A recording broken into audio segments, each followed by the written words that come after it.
Hi, everyone. Thank you so much for joining today's Zoom meeting. Today's topic that we will discuss is Pluto-Mars from an evolutionary perspective, and we can discuss together as a group the important relationship between Pluto and Mars, as it is an important one to understand as we're interpreting EA charts.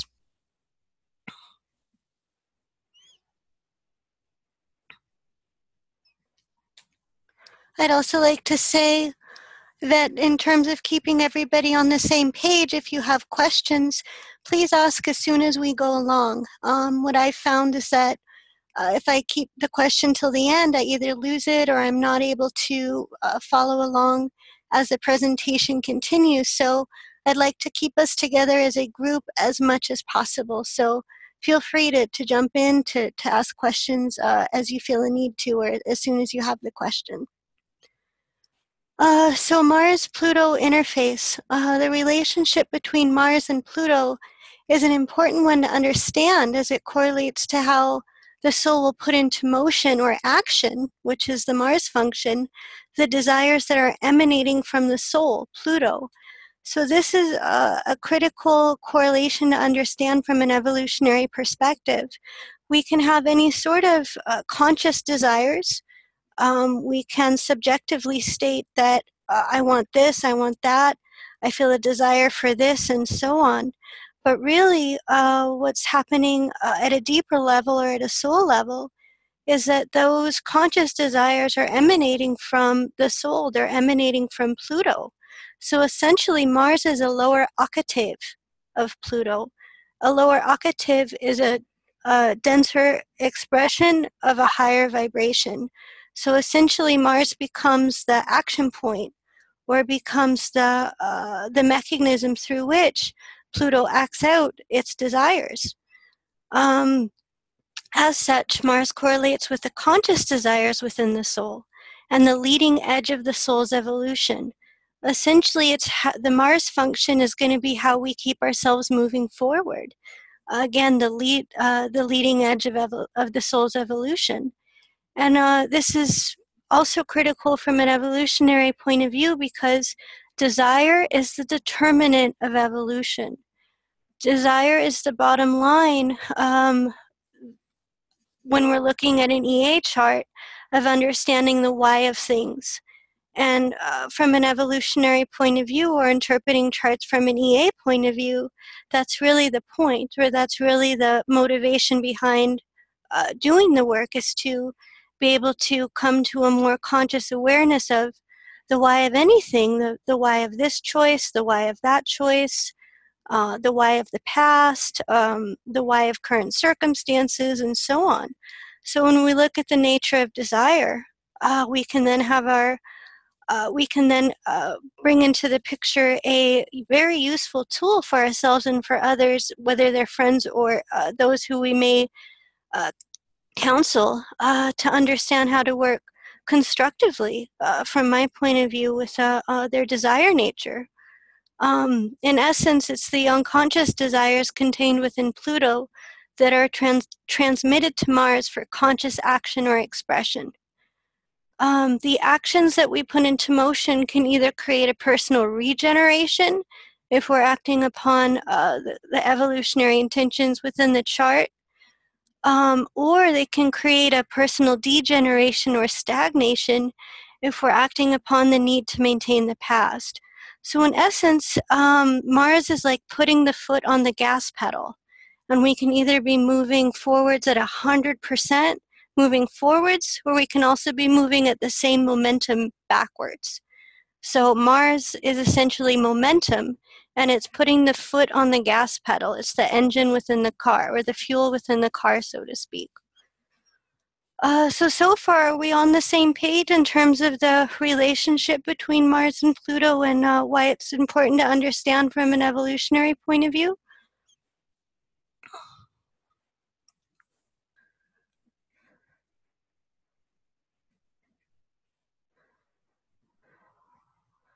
Okay.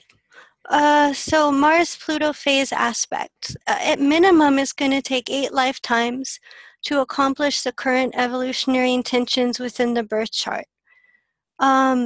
Again, desire is a determinant to evolution. And that's important because you can then look at the birth chart, and for yourself, or again for a friend or a client, you can determine the number of lifetimes that the soul has been working on the current evolutionary intentions of the chart. Again, 8 lifetimes is the bare minimum. That's if you have very little resistance, if you're essentially not conditioned by anything, which is really uncommon. But the point being is that for most of us, it typically takes at least 8 lifetimes to accomplish the current evolutionary intentions in the birth chart. So again, there's helpful information to help a client understand in a more objective way their current circumstances, which may be, I mean, if we're doing Pluto work, don't tend to be the lighter cases. So it's an objective tool to be able to help understand one's subjective reality, so to speak. The stressful aspects between Mars and Pluto indicate that a primary life, which means that a soul is directly working on the evolutionary karmic intentions. So they may program a life in which they're facing head-on the desire to, the need to put into motion the current evolutionary intentions, to act upon desires that will accomplish the intentions for the life, so to speak, rather than either moving backwards and degenerating. The non-stressful aspects will indicate a subsidiary life in which the soul is obliquely or non-directly working on the karmic intentions. And that's also important because we're not always going to have lifetimes in which we're directly working on the evolutionary intentions. We may have had a primary lifetime that just preceded that, and we need a bit of a cool down time, or we need a bit of a break before we can pick up that Mars momentum again. So again, it's super important to understand these things in context and to understand why a soul may program a life in which they're obliquely or non-directly working on their evolutionary intentions. So are we clear at this point in terms of the 8 primary phases and how they can correlate, or that it takes in general 8 lifetimes at bare minimum to accomplish the evolutionary intentions, and by looking at the stressful or non-stressful aspects and the phase at which they're in, that you can determine how many lifetimes a soul has been working on their intentions. I didn't want to list all of the exact phases and aspects because that kind of moves away from the Mars-Pluto interface. But if you have any questions, please let me know.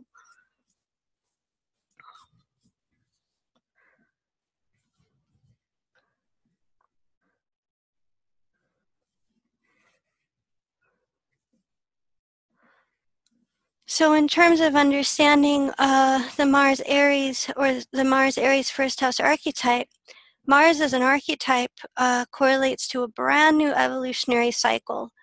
It correlates to the desire and the need to break free from past conditions. So there's going to be a compelling need to keep moving forwards, to not have any limitations or restrictions. And this is also important too, because when we look at, I'm sorry, I'm seeing a question about phases and aspects in the chat. If you wouldn't mind unmuting yourself and asking the question, it's just much easier for me to keep track of questions if they're spoken.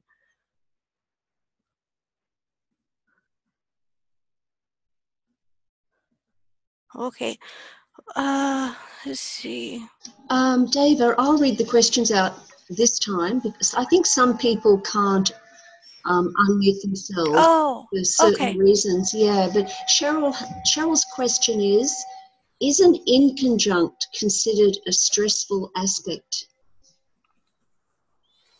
An inconjunct, yes, an inconjunct is considered a stressful aspect. And that would make it a primary life? Yes.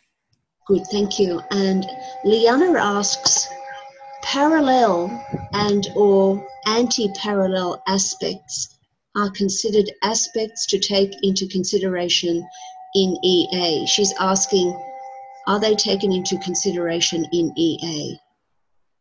Oh, it's a good question, and I'm not familiar with those. And it may just be because it's something I'm not familiar with, but as far as I've understood, I haven't heard those referenced yet. Okay, and one more question from Liv. If Pluto and Mars are in the same house, is it more intense or would be considered this life is action to resolution?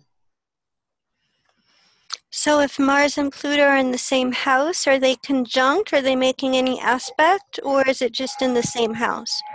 Just in the same house, but let's say they're conjunct and also compared with if they are not conjunct. Oh, okay. From the way that I've worked with it, I can answer from that standpoint in terms if they were conjunct. Yes, it would emphasize the soul's desire to align its desire nature with essentially working through or moving through any separating desires, because that's kind of sinking into the bottom lines of Pluto and remembering that there are two co-equal yet two antithetical desires within the soul, one to return and one to separate. When you see Mars is conjunct Pluto, the soul is essentially trying to, Mars and Pluto are acting as one planetary function, and is trying to, from my understanding, work through any separating desires. It's trying to, it would indicate that it's directly working on the evolutionary karmic dynamics within the chart because it's a stressful aspect. And essentially it's the soul trying to align its willpower with returning to source, or the intention is to quickly move through any separating desires. So it intensifies that, and it's almost like from another point of view, we could say that the subjective egocentric reality is trying to merge with the soul, if that makes sense, or the ego and the soul are trying to align. Remembering that when we merge with source, or as we continue to evolve, we create a more universal awareness of ourselves. Again, it's that wave upon the sea, and if my consciousness is centered within the wave, or then I'm an individual entity separate from everything else. Yet if my consciousness is centered within the sea itself, then I'm aware of the totality, or I'm aware of being a little wave within the vast ocean. So from my point of view, when I look at Mars-Pluto conjunct, I really think of the soul trying to work with its desire to return to source, or its desire to work through any resistances that are creating separation. So that was a bit of a long answer, but the intensity can really come out when you see a Mars-Pluto conjunct.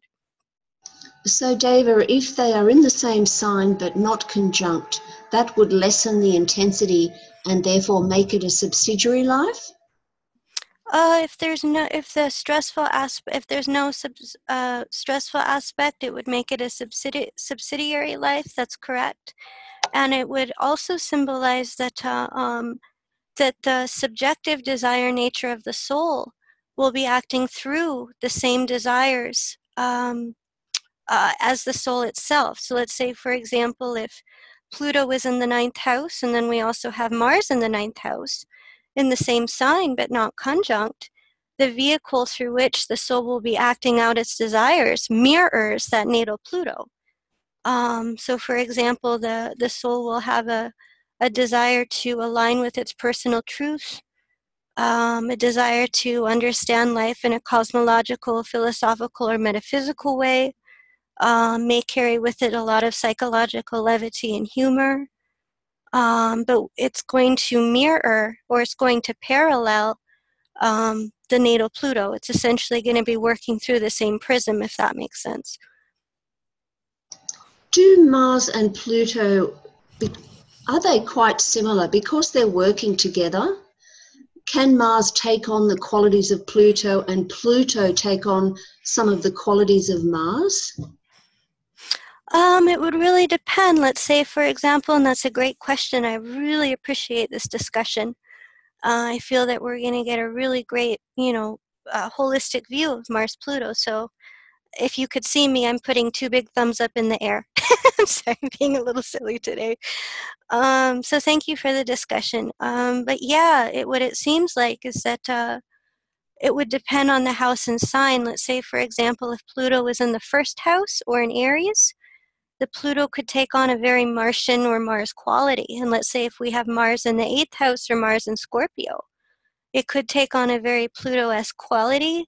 The big difference, though, is that Pluto is typically unconscious. So really what I want to emphasize here is that for most of us, we progressively become aware of our soul, Pluto, and the soul is always the determinant or is always the causative factor behind any desires we can have. It's amazing. We can look at our Mars and we can pinpoint consciously the types of desires we have, again, on a subjective level or on a conscious level, and yet what's driving that or the reason for that, the reason for Mars is Pluto. You can think about it that way. Let's say, for example, if I have a Pluto in the 5th house and I have a natal Mars in the 9th, just to show the parallels or to try and answer in a holistic way, the soul could be very consciously aware of the desire to teach, the desire to align with personal truth, the desire to learn about, or the desire to perhaps align with the natural laws, maybe through nature. That's one expression it could take. But why is that? Why is the soul having those desires? You would always trace it back to that natal Pluto, 5th house, the need to creatively self-actualize. So the reason that the soul picked that 9th house, Mars, is because of the natal Pluto, the need to self-actualize. So the need to self-actualize is going to come through the vehicle of Mars. So again, it's a conscious expression, or it becomes a vehicle through which Pluto can become expressed consciously. I know for myself, when I looked at my own birth chart, I was very much more aware of my Mars function. But when I stopped to think about why I was having those desires, what the baseline of those were, sure enough, you can trace it back to that natal Pluto. So does that make sense in terms of like the relationship and how at times Pluto can certainly take on a Mars quality depending on the house and sign, but it's always the Pluto that's the bottom line, or it's always Pluto that's the reason behind the Mars or the reason behind the conscious desires that we have. Oh, yes, that was fantastic. I haven't heard that before, and I'll have to go back and type it out. Oh, it's great. Thank you. Thank you. Okay, there are no more questions, so we'll carry on. Okay.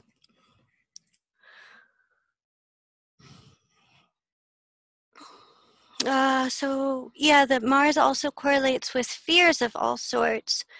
And that can be when you look at the nature of fear, for me, I cannot overstate how paralyzing fear can be in terms of forward momentum. In a way, it's almost like we can move forwards with faith and trust, and we can put that foot on the gas pedal as you know, 100 miles forward, you know, as running down that highway, unfettered and free, and just everything that Mars wants to do. But what stops us? What keeps us? What's really the thing that keeps our foot from igniting in that way, or from taking the lead, or from acting upon the desires that we know are good for us and will get us down that highway as quick as can be? Again, the Mars is going quick, quick, quick. Well, it's fear, at least from my point of view. So often we get paralyzed or we get trapped when we desire to maintain the past, or when we experience, let's say, for example, a Mars transit, let's say a Pluto-Mars transit. Typically what starts to surface at that point of time is a whole bunch of unresolved fears that are creating a sense of paralysis. And that's a very dangerous place to be, because what ends up happening is that we don't just stay frozen, we end up going backwards. We don't just stay in limbo. We don't just stagnate. We have to go somewhere. Motion needs to, some sort of motion happens, and if we react to the necessary changes from a place of fear, we end up going 100 miles backwards. And I've seen that too. I've experienced that too, and I just can't overestimate, or I just can't overstate the dynamic of fear. And when you look at the position of Mars, and let's say, for example, you have a client who's going through a Pluto transit to Mars, or you're looking at Mars just by itself, looking at its aspects, looking at its relationship to Pluto, and they're conveying their fears. If you really look at that natal Mars placement, you'll see where that soul is tempted to maybe go backwards, or maybe where that soul is tempted to stop the growth that they need to put into motion for themselves because of the fear response. So when you look at Mars, you can also see the nature of fear that's going to keep that person, or that most likely is going to be creating a sense of either going backwards or of, for a time, feeling frozen, like they can't move either way.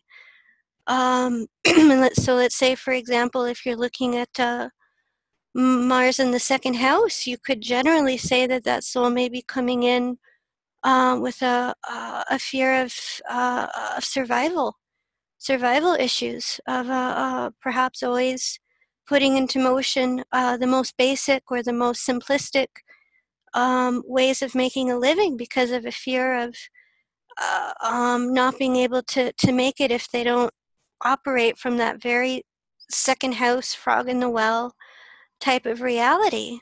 So in terms of a counseling tool, you can look at Mars and see also what fears they are trying to break free from. That's part of Mars too, is breaking through those fears, or creating a new cycle relative to not acting on fear, but acting on trust, so to speak. So depending on where that Mars placement is, you can also help yourself and help others work through or resolve a bunch of fears that they may have come in with from other lifetimes. Can a soul become aware of these fears? Oh gosh, the question just disappeared. I'll come back and ask in a minute. Sorry. Okay. Yes. Thank you. Deva, I had a question, and you may be going to address this in the next slide or two. But what is the difference between instinct and unconscious? Thank you for asking. Yeah, instinct happens without forethought. So we can be aware of it. It's instinct. It's what we do without thinking about it. Unconscious is much deeper than that. It's like the difference between the first house, which just automatically acts, and the eighth house, which would be things that are more unconscious, or patterns that we don't have any awareness of. So instinct is just operating just like that, without forethought. It doesn't mean that we're not aware of it. It would be the eighth house, or it would be the Scorpio dynamic that would symbolize more the unconscious, or patterns that we're not aware of.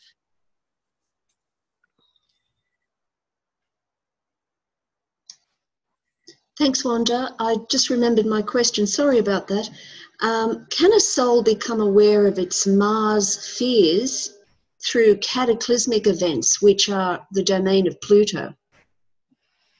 Oh, that's a great question. Absolutely.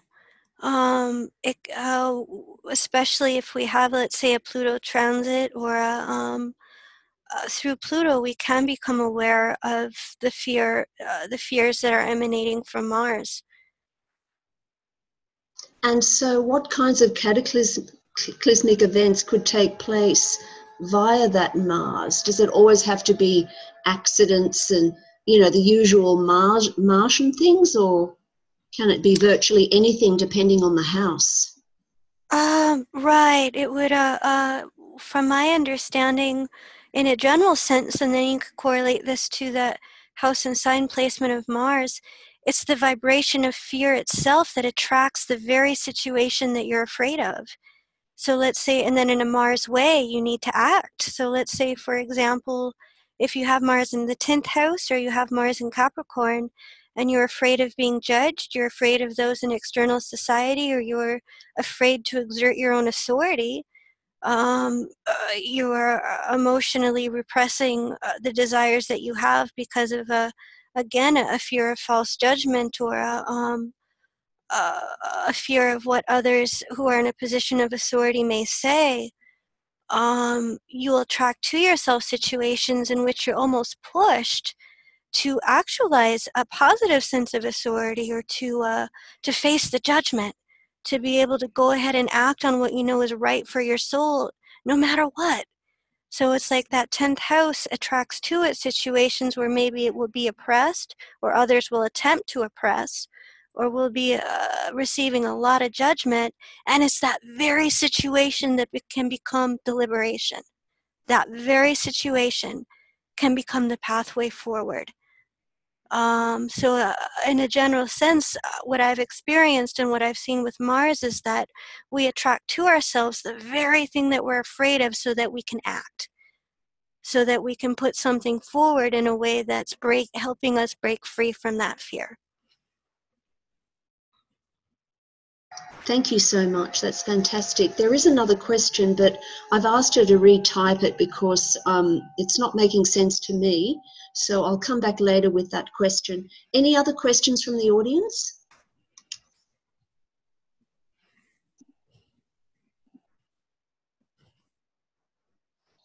Okay.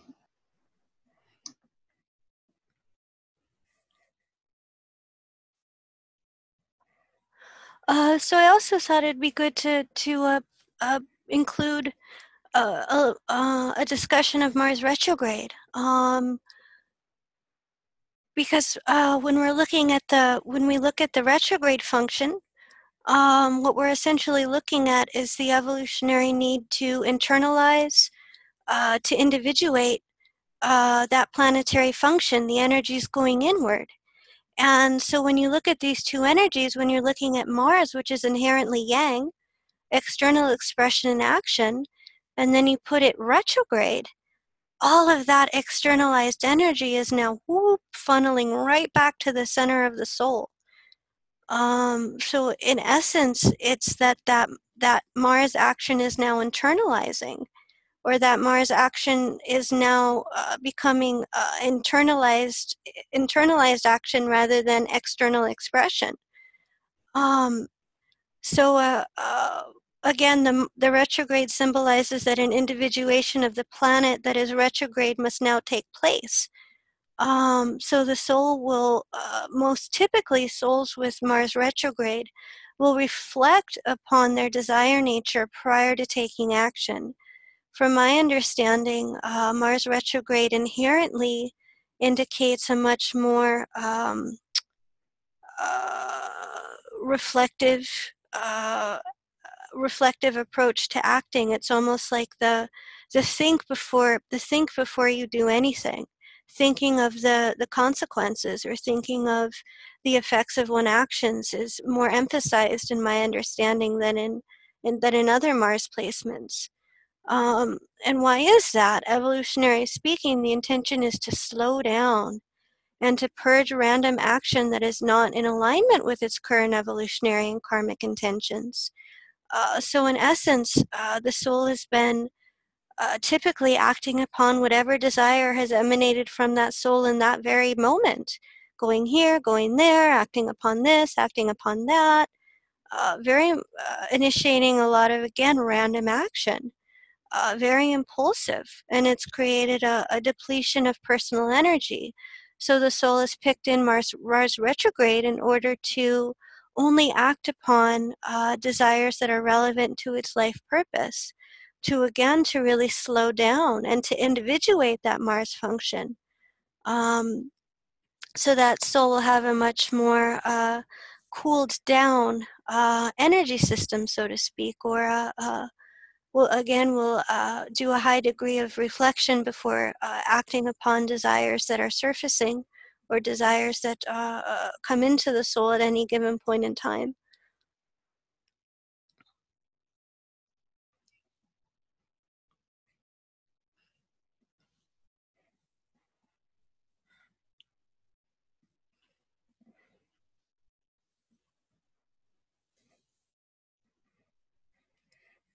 So kind of putting this all together to make sure we're on the same page, let's take a little simple example, and I would like this to be as interactive as it can be. So just for sake of a simple example, let's put Pluto in the 10th house, and let's put Mars in the 3rd house. So starting again with Pluto as being the baseline, Pluto as being the soul, Pluto as being containing the dual desires within the soul, one to return, one to separate. And Mars being the conscious expression, or Mars being the vehicle through which Pluto expresses those desires. What are the core desires of the soul symbolized in Pluto in the 10th house? What desires would the soul naturally have coming into the life? The desire to learn how any given society or culture is structured, the social norms, the customs, the morals. The social career is also reflected by Pluto in the 10th house. The evolutionary intention is to establish a personal voice of authority within society through the knowledge of how the system or society operates. Does anyone have anything to add about Pluto being in the 10th? Kind of what desires they would come in with into the current life that would be wanting to be expressed through Mars. I kind of gave a start point, but if anybody else has anything to add, most welcome.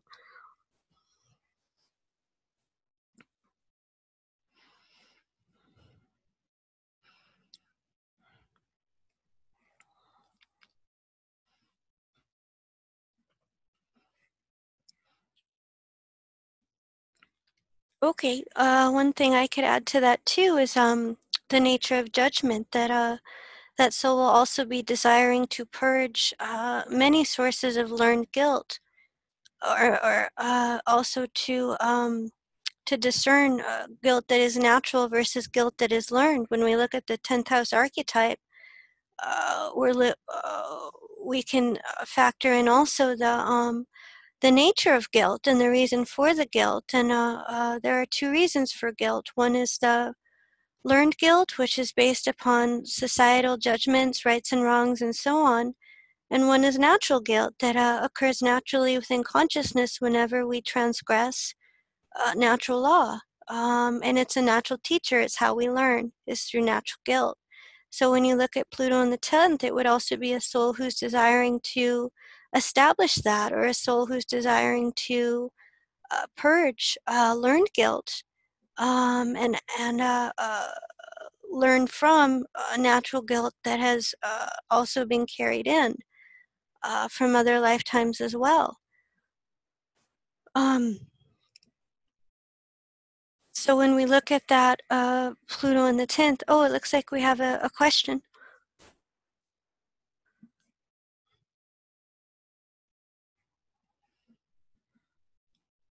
Okay. Did we have a question, or? Yes. Lauren is asking, through progressions and or consciousness, can we improve our actions via Mars?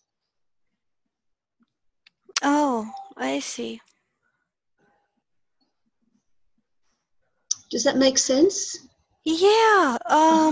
From my understanding, we can perhaps become more conscious of the desires that are fear-based, or the desires that are more linked with sustaining the past, and we can become more conscious of desires that are linked with the future, that may evoke fear because they're the unknown, but we no longer make choices out of fear.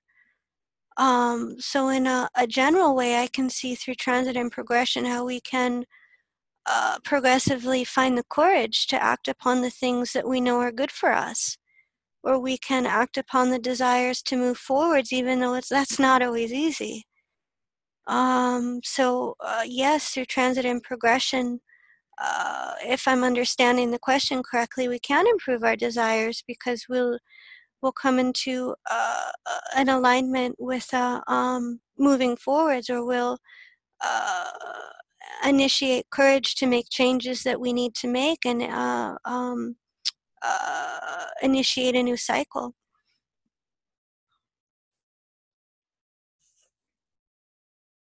Thank you, Deva. Here's a question. Could it be said that the individual would be the change, so to speak, in the outer world? Could you say that again? Yeah. Could it be said that the individual would be the change, so to speak, in the outer world? Oh, in terms of taking the lead? Not really sure. Oh. Yeah. Yes. Yes. Yeah. I totally. Yeah. That's definitely one of the desires of Mars in and of itself, is to take the lead. To be a pioneer, to not just move oneself forward, but to help others move forward as well via that Mars function. So definitely, it can be a time too, because the soul itself is speeding up, so to speak, pushing forwards, that it can naturally create change in the external environment too.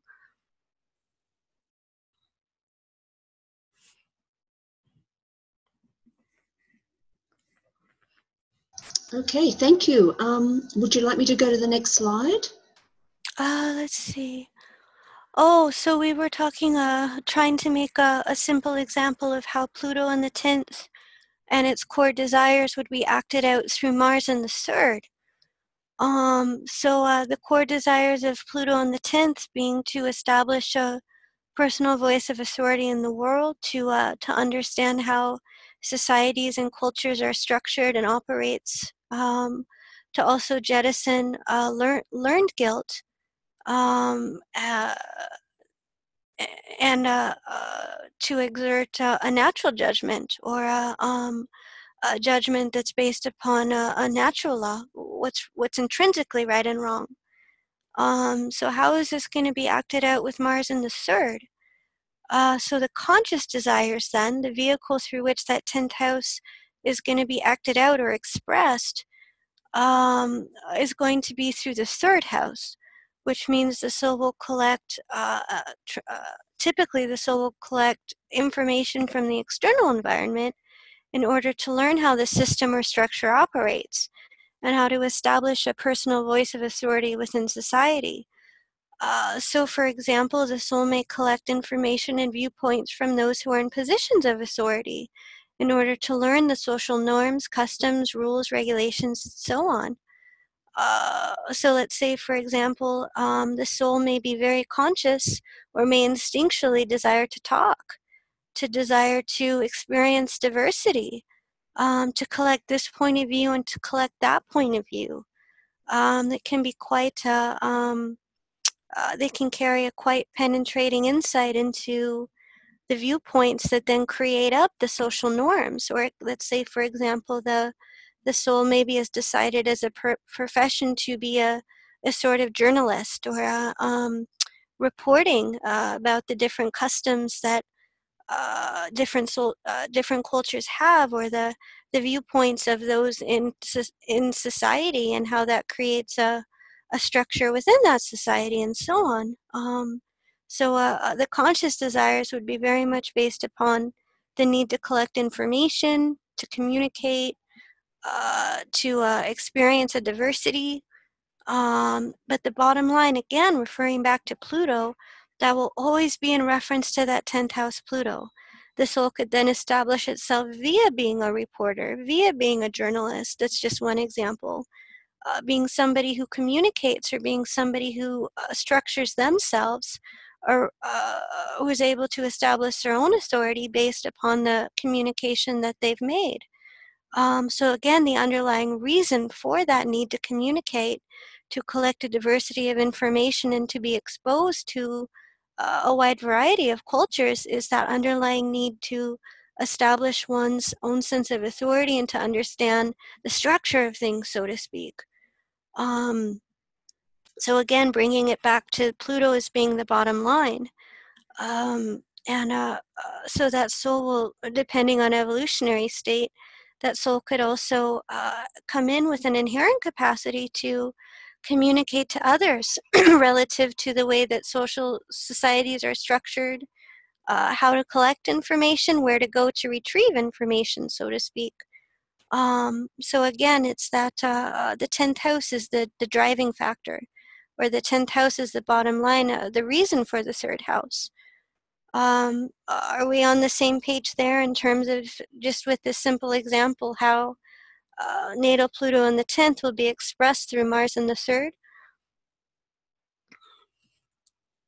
Yes, we do. But I have one question, if that's okay. Would a soul with Mars in the 3rd develop a penetrating insight into the multitude of ways the soul has adopted unnatural guilt, and how to purge it and how to heal it? That would be yes, depending on evolutionary state, that's right, because the soul could have collected this source of information or this viewpoint or that, and those could all be contributing factors to the learned guilt. So that's very accurate. And also how to heal it as well, collecting information on how to heal oneself. Yeah, very much. Because the soul could then, relying upon its own intrinsic judgment, could take in viewpoints from others who they trust in terms of being somebody who maybe is also healed, or somebody who has also jettisoned this learned guilt, and they can take in viewpoints from them in regards to a healing process, and then perhaps that could be a mechanism for healing, is that mutual exchange. Thank you.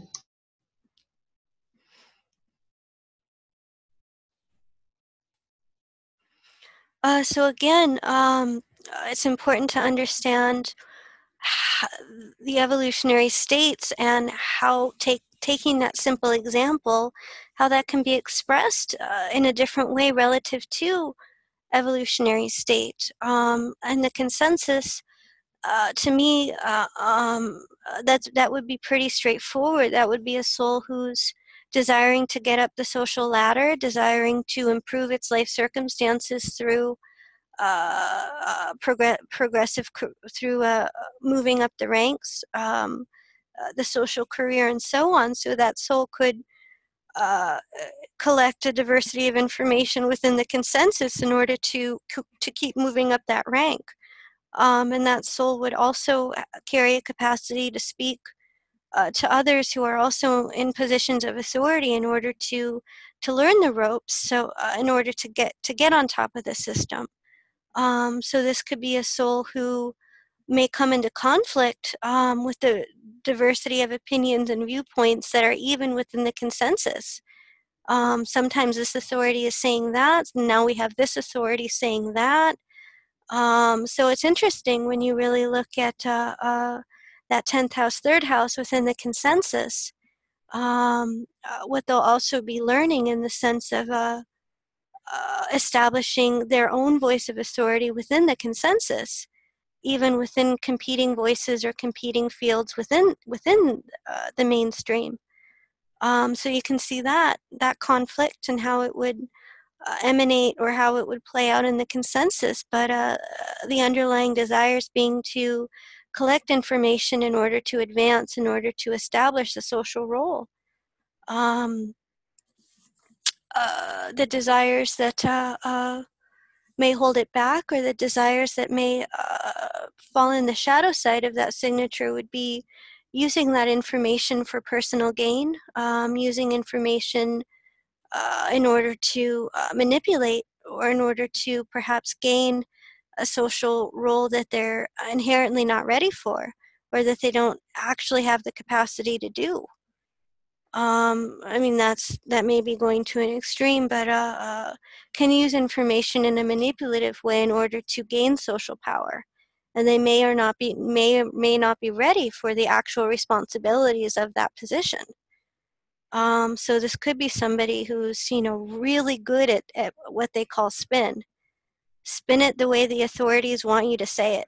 Say it the way that they want you to say it, and promote their viewpoint. So this could also be somebody who, like Fox News. I'm kidding. But one of those people who's able to spin very, very well. So that's the shadow side, but the underlying desire, seeing how it's reached through that consensus, being able to collect information very speedily in order to raise to the top of the social strata. Are we on the same page there? Is Pluto manipulative, or is it pure? Oh, that's a great question, and I think it can be expressed in both ways. I think until we're like really super high, in a really very high evolved state where where we're when we've reached a certain phase, perhaps maybe the manipulation, totally goes. But I think for most of us, there are tendencies to, from my understanding, to manipulate situations in order for self-security, to perhaps maintain a sense of the past, or when you look at that natal position of Pluto, it's to maintain that sense of familiarity, or to maintain the past. So it can become quite manipulative to those ends, to achieve what it seems as keep that security going for itself. And then at the same time, it can be very non-manipulative, can be very pure. I think we're all in the process of shedding, shedding the shedding past reactions, or shedding emotional reactions in which we may become manipulative. And I think we're all trying to center into the more pure parts of Pluto. From my understanding, that's one of the lessons, or that's one of the intentions, is to purge those manipulative tendencies throughout lifetimes, or throughout incarnations. But I think that most of us fall under the, can become susceptible to that every now and again. Thanks, Deva. Cheryl has a question. She says, my Pluto and Mars are in different houses using different house systems. Any help in resolving the confusion regarding interpretation? Jeff Green would use porphyry system, but my planets fall otherwise in Placidus or other house systems. Yeah, from an EA point of view, if I'm understanding the question correctly, the porphyry system is used. So I would, from an EA point of view, I would refer to that in terms of interpreting the Mars-Pluto. Okay, thank you. So when we look at this same signature from an individuated state, we can see how the underlying desire then would be to take in information from the more alternative realms. So the soul would still have the same underlying desire, Pluto in the 10th, to establish its own voice of authority, to purge learned guilt and so on, to trust its own inner judgment. But this would be relative to the alternative realms, the alternative systems, to liberating from consensus viewpoints. The soul could potentially become quite argumentative towards those who attempt to limit, or who attempt to convey a consensus viewpoint. They'll very much have the attitude of, don't tell me what to think. So they can become very emotional. They can become very intellectually reactive, argumentative, not wanting to be restricted in what information they can take in or speak. So let's say, for example, if the soul had come in and has unresolved fears relative to being controlled or being suppressed by the consensus relative to what can and cannot be said, what viewpoints are able to be taken and which are considered valid or not. So that soul may come in with a fear of intellectual limitations, or a fear of having its ability to free think, to be limited, or to be censored in some way. So the underlying desire is the same, to collect information from external environments, but again, it's in the alternative realm, in that relative to being in the individuated state, the soul will desire much more to speak with those who are in a more alternative systems, who are more intellectually open, who don't really have who wouldn't have the tendency to promote that one viewpoint is accurate, but would be much more open to the diversity of things from an alternative point of view, because that diversity of the third house in the consensus would be relative to mainstream. In the individuated state, there's a sense of opening up, or there's a sense of opening up the soul in a Uranian sense, a free mind, or it could also, depending on other factors of the chart, this could be a soul that wouldn't want to preclude anything until there's been an experience of it. So I'll go out and I'll take the class, and then I'll decide. I'll go out and I'll interview this person, and then I'll determine from within myself what I think. So this could be somebody who's quite able to communicate a diversity of alternative views, or may pursue or may initiate a lot of experience in the alternative realms, checking out this alternative system, that alternative system, in order to develop a knowledge of what works for them personally. Pluto in the 10th. So see how there's those same archetypes, but look at how differently those archetypes are being expressed relative to evolutionary state. Because this is certainly a soul that would not allow itself in the long run to have its ability to, just what keeps coming is free speech. So they wouldn't want that to be restricted in any way, or the ability to open up their mind to what they feel would be helpful and relevant for them in terms of individuation. We on the same page on that, in terms of how when those archetypes are being manifest through an individuated state, how it gives it a much more Uranian feel.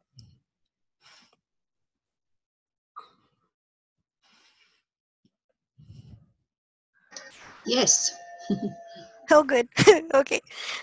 So in the spiritual state, then, look at those same archetypes, Pluto in the 10th, and where Mars in the 3rd, how that soul would then naturally orient to a social career from a spiritual standpoint. Information perhaps from those who are who are perceived as spiritual authorities, or those who have communicated a sense of timeless or universal laws. So while in the individuated state, it's much more about breaking free and individuating from the consensus and establishing a sense of authority relative to an alternative system, and collecting information and communicating information from that point.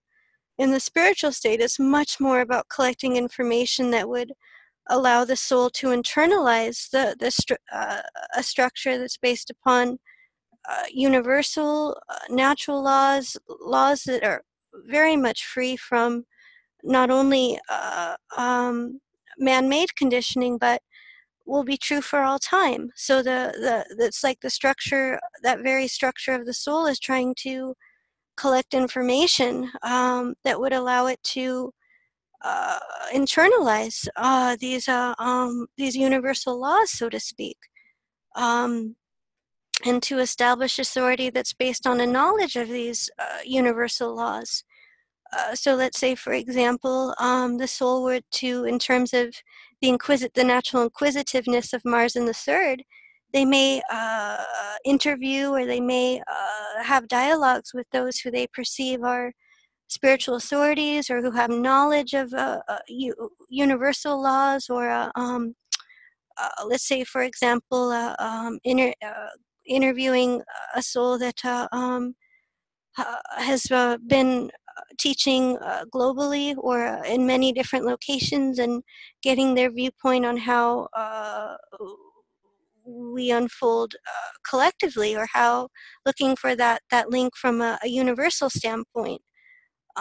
What journey is it that we're all going through, so to speak, or how to see things from again, a holistic or universal standpoint.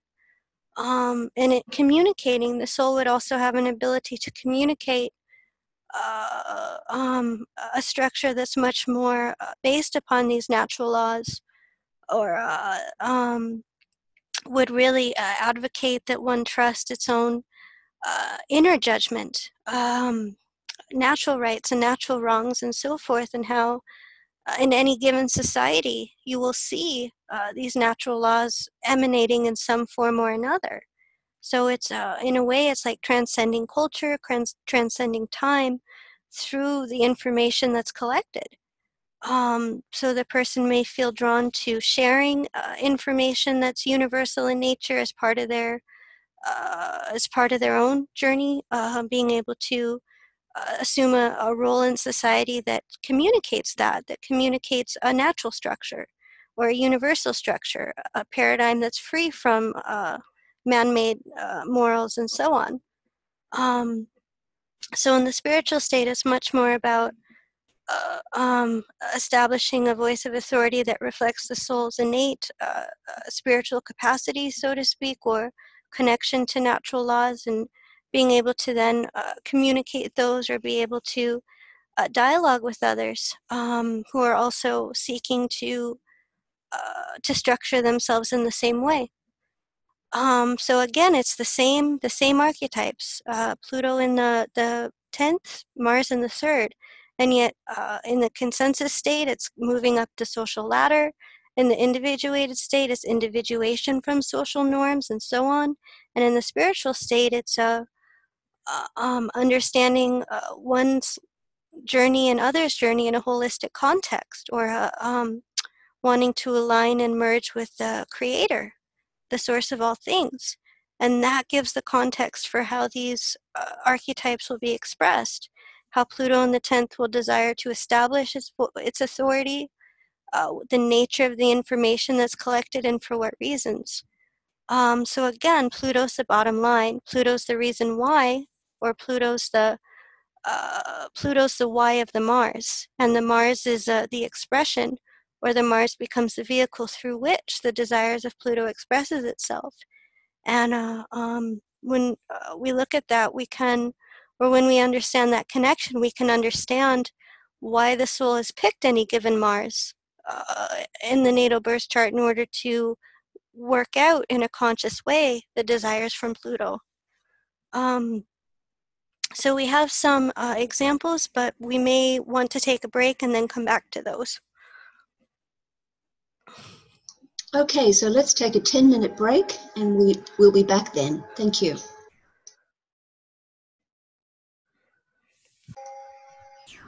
Welcome back. Right before the break, we were talking about Mars and Pluto and the different evolutionary states, and we're going to move on to examples to illustrate how Mars essentially becomes the vehicle through which Pluto expresses its desires. Again, Mars being the conscious expression of Pluto.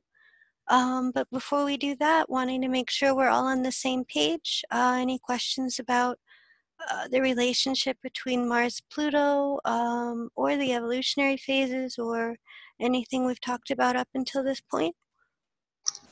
David, there's a question here, but not really about anything we've talked about so far. It's about the Pluto polarity point. Is that okay? Oh, okay. Okay, so Peggy's asking, how does one's Pluto polarity point in the 10th affect one's consideration of their natal Pluto, and also how one's natal Mars works with this PPP?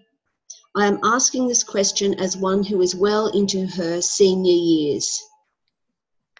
Oh, well, that's a good question. So you're wondering, in terms of the Mars-Pluto relationship, how that factors into Pluto's polarity point.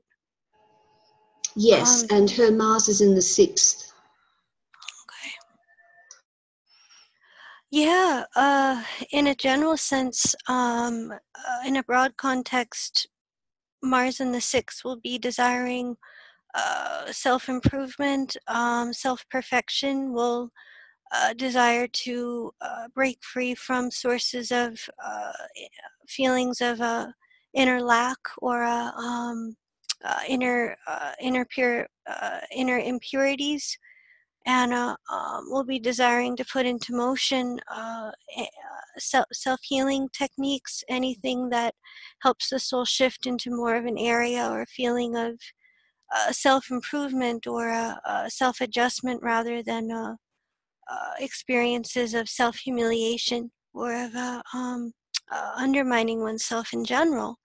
So in terms of seeing how that then filters into Pluto's polarity point in the 10th, that would then help the soul shift into establishing a role in the world that reflects the underlying desire for service to others, that would reflect the adjustments that are being made throughout the life. So generally speaking, Pluto's polarity point in the 10th indicates a need to shift from perhaps a focus on family life, early childhood, being focused more on the internal realms and bringing it out into or focusing more on the role in the world, so to speak, of emotional maturity, natural emotional maturity. So the Mars in the 6th would be the fuel in the engine, or would be the lead point for the soul being able to put into motion self-healing techniques, self-improvement, an underlying desire to be of service in order for that 10th house polarity point to find expression.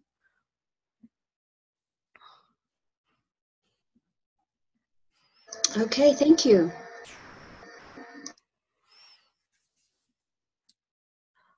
So the example chart that I thought would be good to use in terms of illustrating this relationship between Mars and Pluto is Mahatma Gandhi. He has natal Pluto in the 7th house, conjunct Jupiter, also in the 7th in the sign of Taurus, and it makes an opposition full phase to Mars and Scorpio in the 1st, conjunct Venus. So to me, the first thing that pops out is the hunger strike that he went on in a way of demonstration of peaceful peaceful protest or a non-violent protest,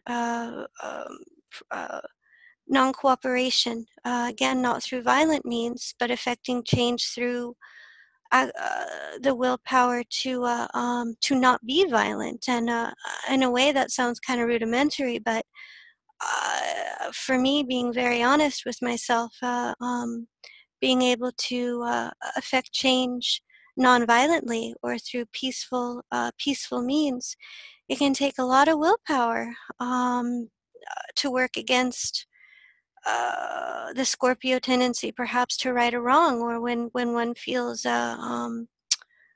betrayed, or when one experiences an intense violation, the desire to act with violence, the desire to fight fire with fire, from my point of view, can come up. It can be take a lot of energy to align more with the peaceful means of affecting change, which have trickled down through time, through Martin Luther King, and so on. But looking at this full phase opposition, what he was able to accomplish through the power of his will through throwing off perhaps even the pressures from others to fight violence with violence, an eye for an eye. And one of his quotes, an eye for an eye will make the world blind. So looking at and how he affected he was able to help end very violent conflict through not only through a hunger fast, through not eating until the violence stopped, but through also not cooperating with laws that were inherently unjust.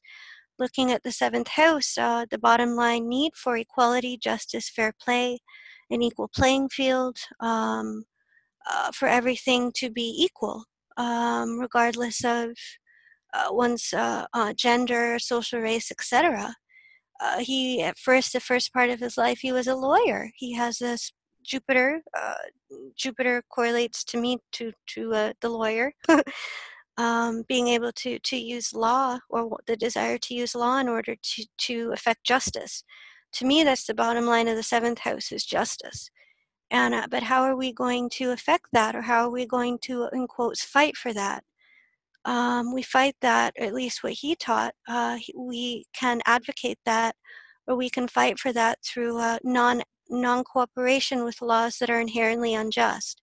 So, for example, when salt was banned, he didn't advocate any violence, but simply go down and get, when there was a tax on salt, I think it was, and it was forbidden to make your own salt. He said, well, go down to the beach, make your salt, and don't pay the unjust taxes, or don't pay the levies, because it's inherently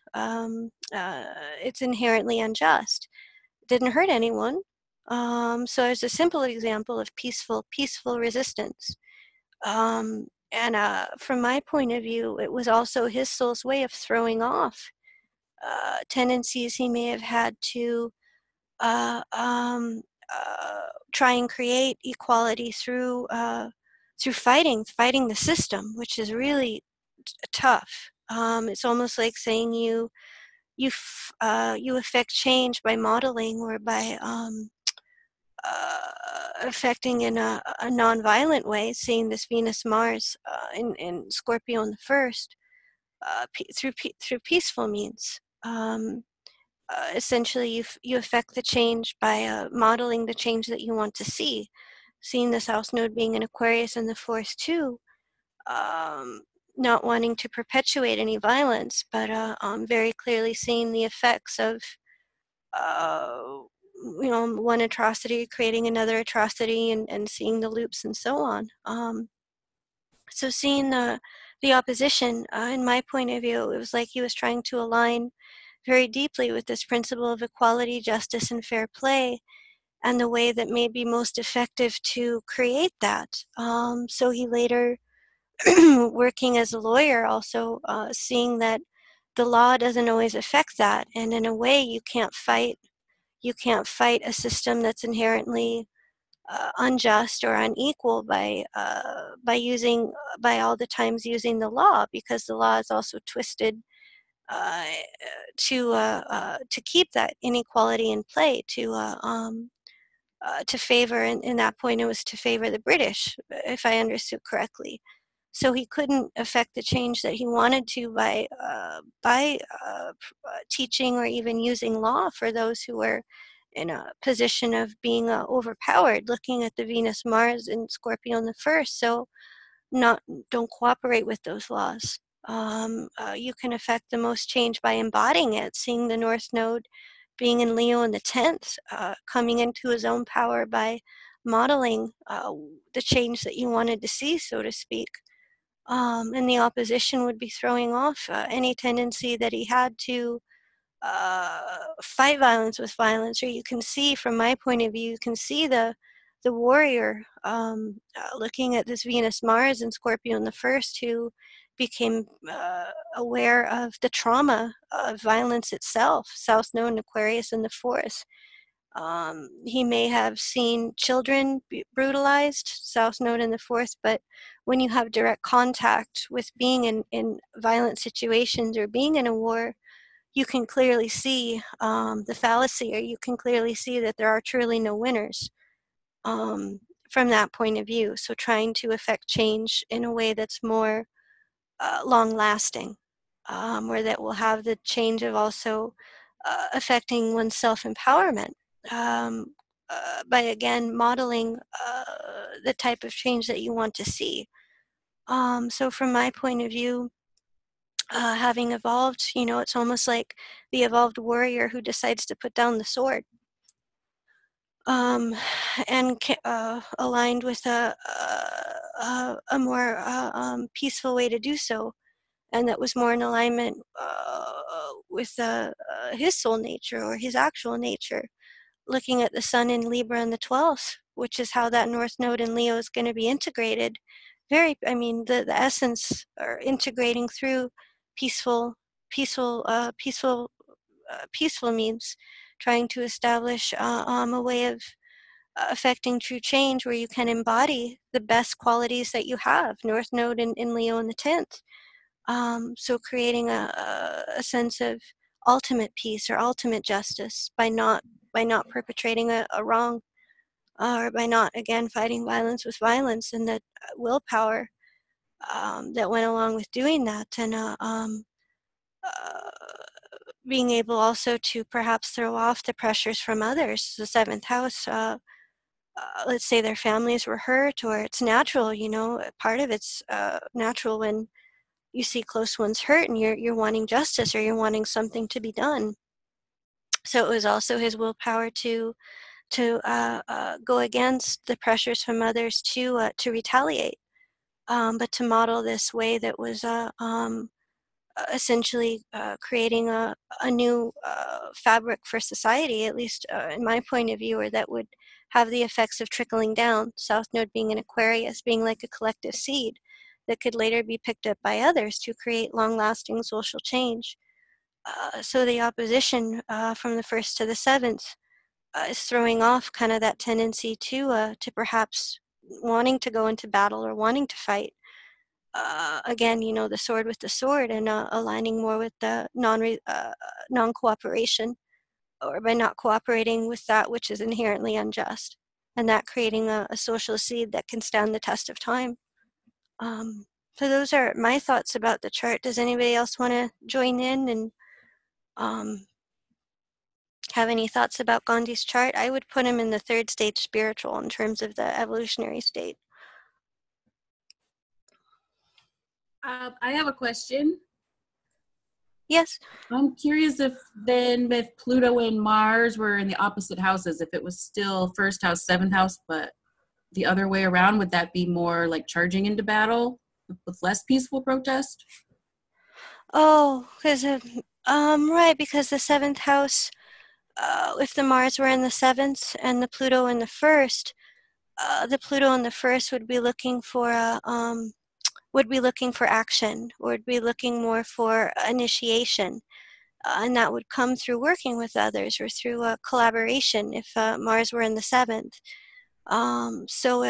If Pluto in the 1st, that may be joining in, or wanting, in a way, almost jumping into fighting inequalities, perhaps within groups of people, or with the 7th house, Pluto, the bottom line is that need for justice. Thank you. You're welcome.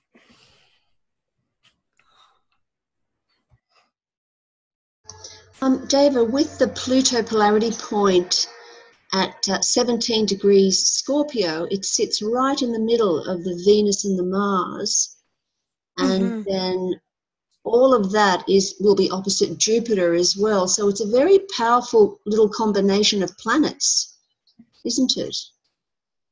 Very much, and what it makes me think of is looking at that polarity point, the new way, or seeing that the initiation of action was put around non-violence, and then that referring back to Jupiter in Taurus in the 7th.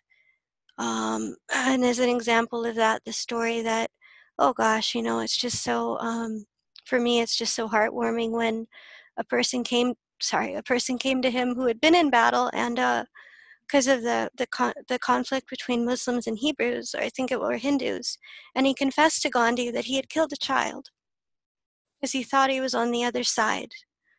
And he says, how do I ever find a way to move forward from this or to forgive myself? And he says, you take that child and you raise him as your own. I mean, look at this Venus, Mars, Scorpio in the first, making a commitment to nonviolence, or making a commitment, putting your whole soul's willpower around creating a new cycle, and that being a way to find inner peace and also a way to find inner harmony with yourself again. Taurus, relative to values, and also your inner relationship with yourself, survival, and so on. So this is extremely powerful.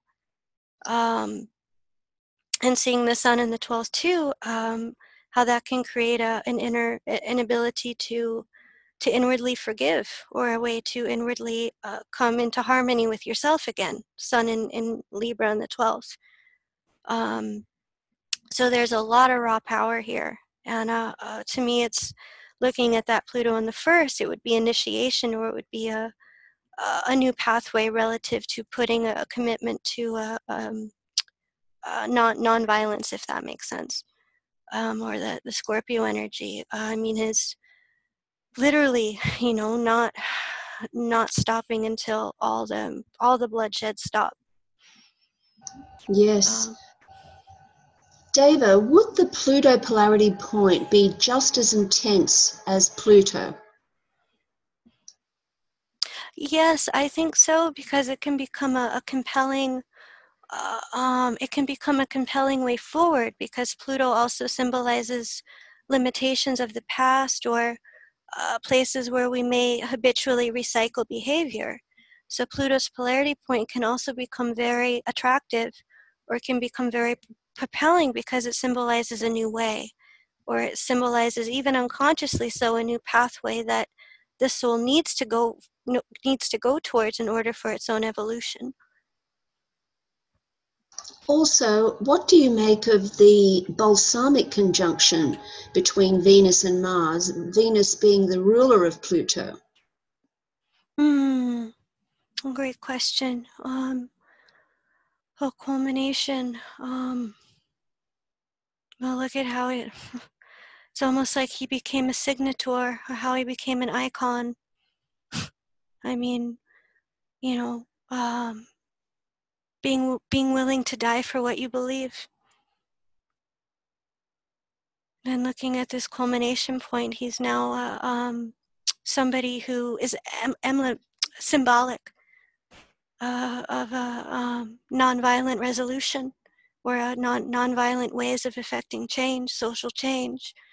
So I can see a culmination within relationships too. I know that progressively he became also seen as a what words for that? He became less and less connected to the personal relationship, Mars-Venus, in the sense of marriage and so on, and it became more and more of a commitment to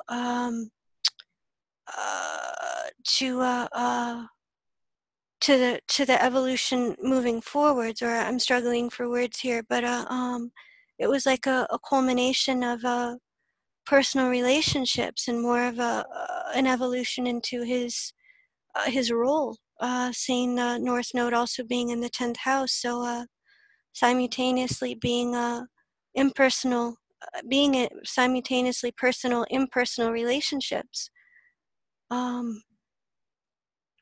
So it was like kind of that growth into the role that he had as initiating, seeing that it's in the first house, and culminating relationships where perhaps the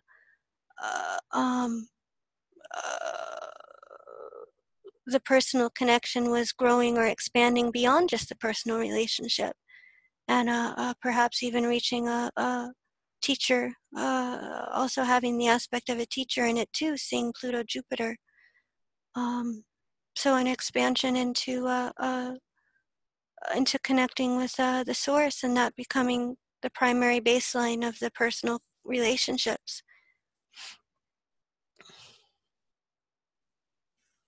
Great, thank you. Any more questions on Gandhi's chart?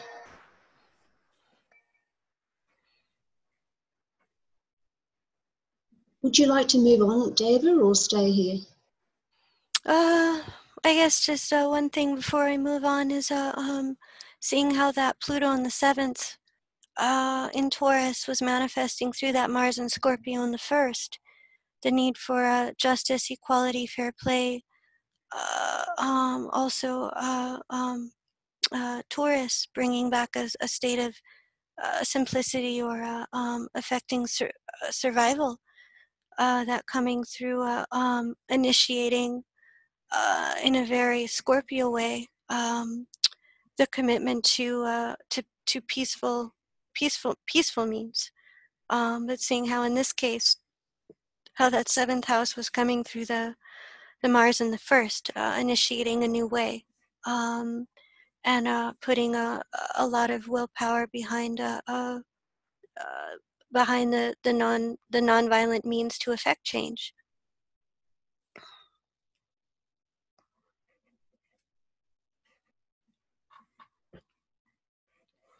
Deva, how would you tie in the planetary nodes of Pluto and Mars into this?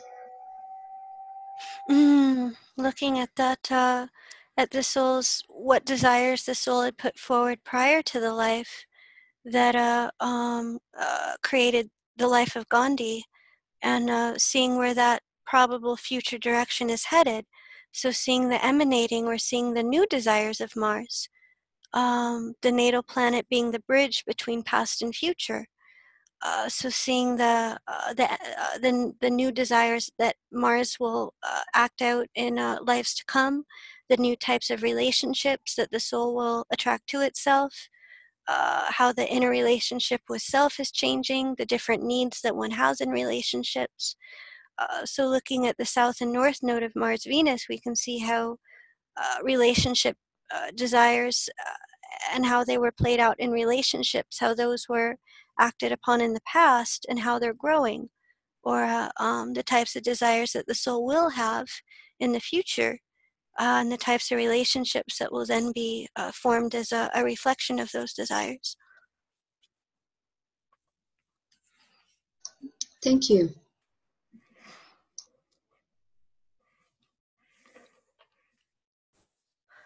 So the next example chart that we have also to me really speaks to willpower, or the dynamic of the strength of one's will and what that can accomplish. Joan of Arc, and she has Pluto in the 11th house, in Gemini retrograde, and Mars conjunct the South Node, and Virgo in the 2nd. So looking at the 11th house, there's going to be, and I would put her in the first stage spiritual, from my observations of her life. But looking at how this 11th house is going to manifest through Mars in the 2nd, on the signs of Gemini, Virgo. From my understanding, that would be the desire to create change for those who have been, or to affect social change for those who were in situations of being downtrodden or were having trouble surviving a second house, who are having issues of their security being threatened. Those who had been persecuted, seeing Pluto is also square the nodal axis in Pisces Virgo. And the sign of Gemini, communicating radical or different ideas, Gemini in the 11th. And also the desire she had, in this case, to go into battle, Mars on the South Node, to directly stand behind her convictions, no matter what sort of persecution or no matter what kind of ridicule came her way, Virgo, Pisces. So in a sense, it's not recanting, or not recanting her truth, no matter what situations of survival she also encountered. What it makes me think of too, and a possibility that that I've learned about in terms of her chart is prior to this life, being persecuted or trying to escape persecution by recanting her essential truth, looking at the Jupiter moon in Libra in the 4th, also conjunct Chiron. That thankfully makes a trine back to Pluto in the 11th. So in terms of understanding why the life of Joan of Arc and why it became so essential for her to stand behind her convictions no matter what, she was given the option of recanting what she said in order to avoid being burned to death. And she refused. She says, one of the quotes that to me is that just symbolizes the signature. She says, for me, living a life that I know is untrue is worse than death. So in terms of the intensity, so in terms of also the extremity, Libra being extremity of the moon Jupiter, of why it took why it was tested to this absolute maximum, was also testing her courage to stand behind her truth no matter what. Looking at this Mars in the 2nd conjunct the South Node, going into battle for it, being able to withstand not just persecution, but whatever came. So that's looking at the North Node being in Pisces in the 8th, reclaiming her faith or reclaiming her trust, no matter what was going on. In a sense, it's Mars in the 2nd too, preserving her own sense of self-worth or preserving her sense of who she was despite the persecution and I'm sure, being tested, her faith being tested, wondering if she in fact, had lost touch with her sanity, which I'm sure, is moments like that relative to what came her way. But the point is seeing that Mars in the 2nd conjunct the South Node, putting into motions, or that 11th house being able to communicate radical or messages that were different, that would create social change, being able to put those forward even when survival is on the line, going into battle for it on the South Node, so to speak. And Jupiter, Moon, Chiron, standing up for equality. You can see that theme there too. But seeing the Mars, Pluto, putting her will behind it, and to the point to where just about anything could happen, and she wouldn't recant, or she could face death, or she wouldn't recant no matter what she faced. That to me is looking at that Mars in the 2nd, self-preservation. So that's what I've learned about her chart, or the way I interpreted it. Do we have any comments or any insights into her chart too, in terms of how this Pluto-Mars is moving forward, or how this Pluto-Mars is being expressed?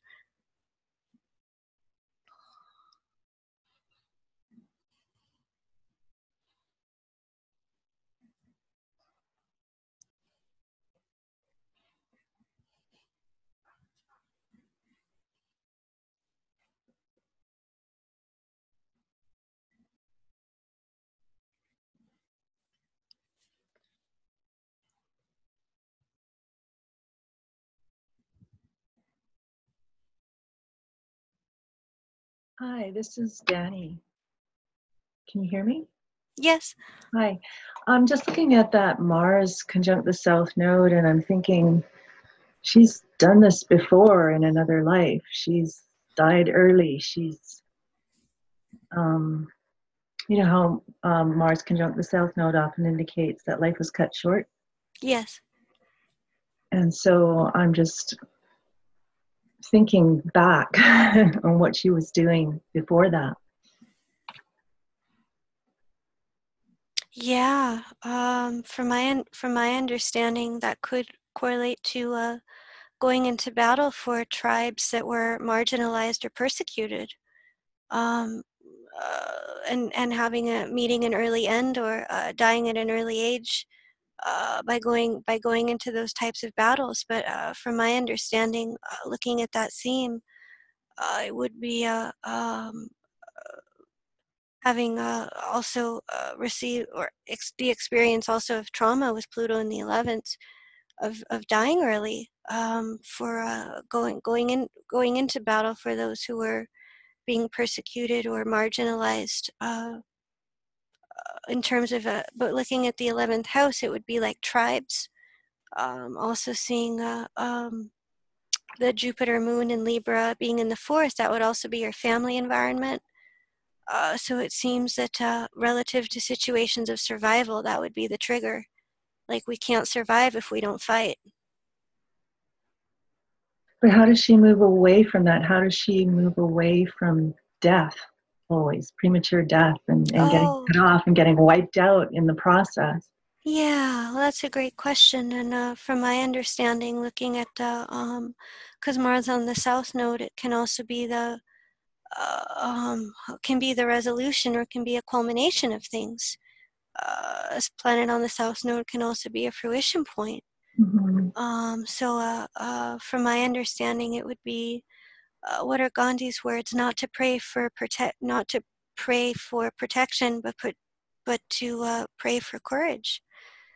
Because again, in other lives, I think the tripping point was when the fear of survival, which, I mean, it's more than understandable, but when the pressures for survival became so intense, it's like she lost her voice, or she lost her ability to hold on to her truth.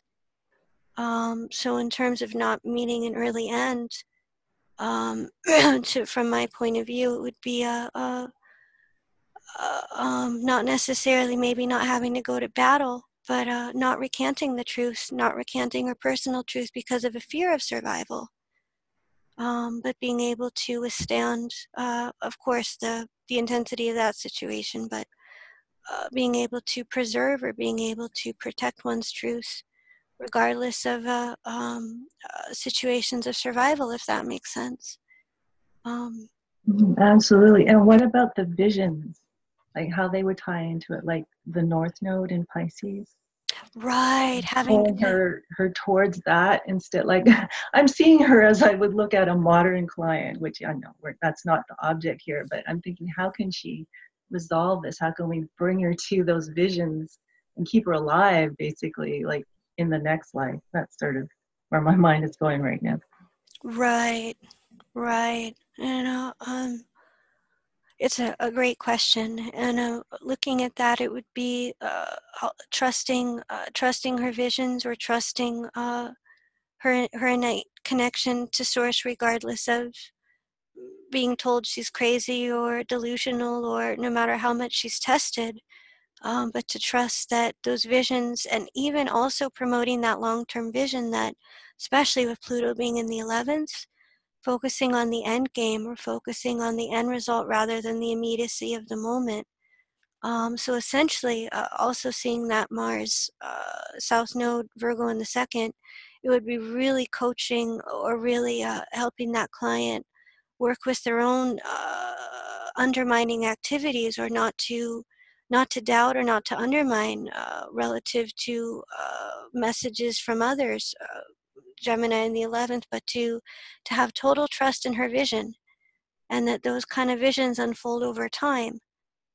So to bring her back to herself, or to keep her alive by trusting that long-term vision, or shifting kind of that, oh my God, I must be crazy, or, I'm losing my faith because of everything that's happening, and guiding her back towards a trust in herself, and a trust in a long-term vision, and with Pisces in the 8th, kind of consummating her commitment to her faith. Do you think that having a North Node in the 8th house sometimes draws people to suicide, or at least not a fear of death, because they feel this unconscious pull? Oh, a North Node being in the 8th.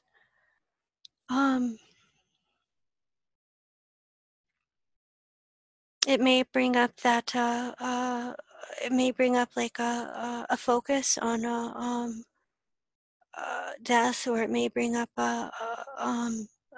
suicidal thoughts. From my understanding, it's also the need for transformation, 8th house, wanting to understand things more deeply. So with the 8th house, it can also be like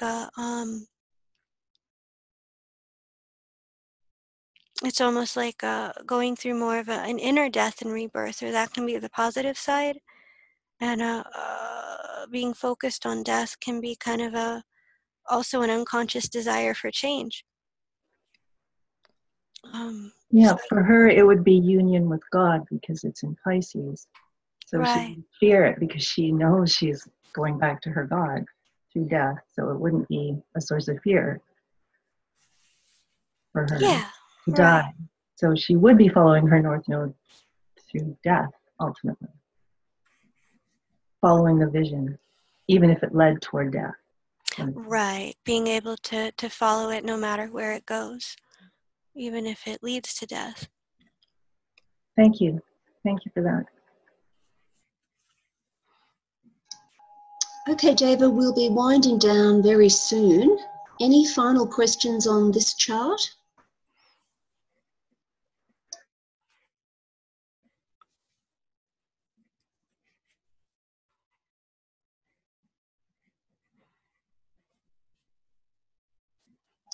Any more comments from you, Deva, about this? I would say too, gosh, you know what I could see also in Gandhi's chart, or how these mirrors, it's almost like shifting from this battle, or shifting from going into battle, and more of an alignment with a source or creator, or putting one's willpower behind the creator of the source. And sometimes that leads to a resolution of the need to go into battle, or in a way fighting for what you believe through an inner change or through an inner transformation, standing behind it, with all your will. So it's to me kind of looking at these two charts and seeing this, the dynamic of willpower, and kind of seeing how it's, in my point of view, it shifted from fighting external battles to more of a deeper connection with source, or putting one's willpower behind the will of the source, if that makes sense. And being able to follow that through no matter where it goes, even if it leads to battle, even if it leads to death or so on. But the courage to confront, the courage to withstand what we need to in that context. The courage to act, even when it's super scary to do so, and breaking through a whole bunch of fears of the past, or breaking through a whole bunch of past dynamics, and breaking into a new cycle. Looking at this Mars on the South Node, and then seeing how Gandhi had the Pluto opposition. So kind of the roundabout is the dynamic of willpower, and aligning that as much as you can with the will of the source.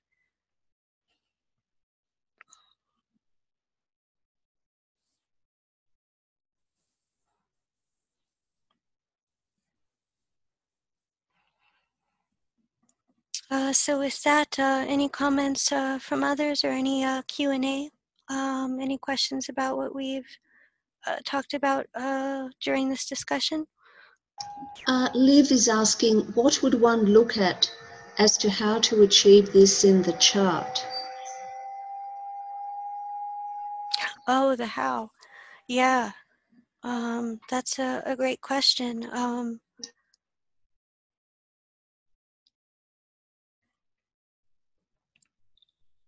I guess just solely focusing in on Mars, you can see the resolution almost within the same symbol. So if you look at Mars and you look at the nature of fear, and you see where that Mars function can become blocked or inhibited relative to its own fear, you can also see the resolution in that same symbol. So I would say it comes down to understanding the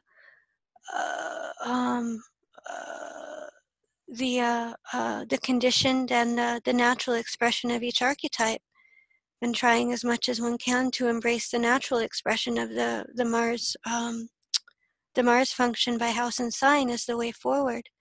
Because Mars can become a pathway to break free from fear at the same time.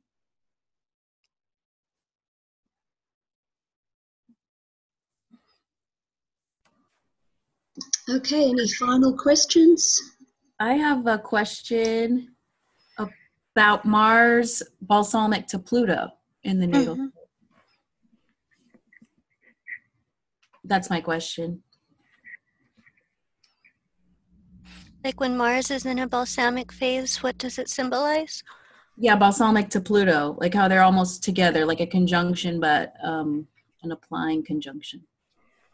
Yeah, when you look at Mars-Pluto in a balsamic phase, it symbolizes that soul is bringing to culmination or resolution an entire chapter of how it's acted upon the desires from the soul. So it can emphasize a desire to bring to closure, to resolve the past. The feeling of wanting to move to that next cycle can be very intense.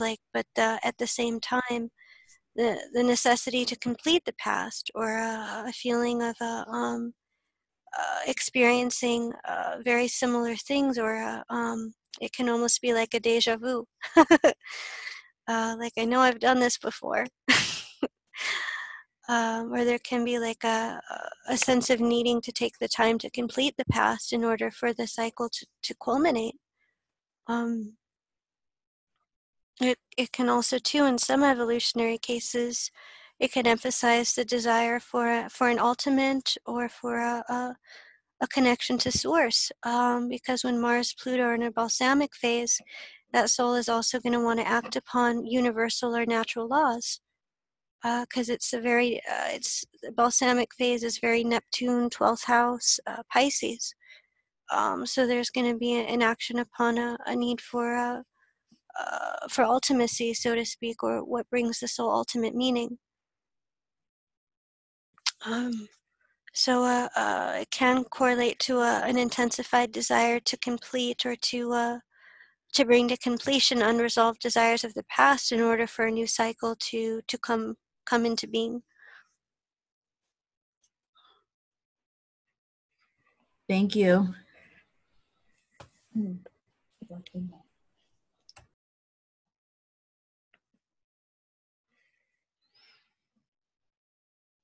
So thank you, everybody, for the time today and the participation. I really appreciate it, and thank you, Linda, for hosting.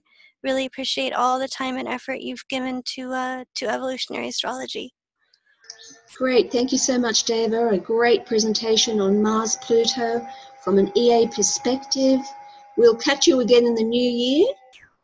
Would you all please thank Deva Green, everyone? Thank you. Thank you. Happy holidays. See you in the new year. Thank you. Thank you. Happy holidays. Happy New Year.